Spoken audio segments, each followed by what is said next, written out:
سوال کرتے ہیں کہ سردی کی وجہ سے نماز کی حالت میں رومال یا چادر یا مفلر سے منہ ڈھانپ کر نماز پڑھنا کیسا ہے؟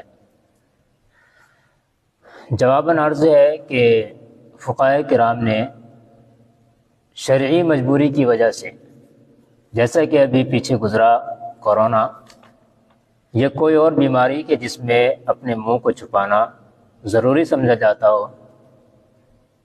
تو اس صورت میں صرف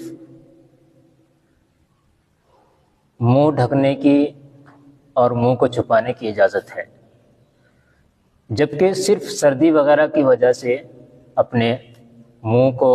نماز کی حالت میں ڈھانکنا یہ درست نہیں ہے اور ایسا کرنا جائز نہیں ہے۔ اس لیے نمازی حضرات کو چاہیے کہ جب وہ نماز کے لیے کھڑے ہوں تو اپنے منہ کو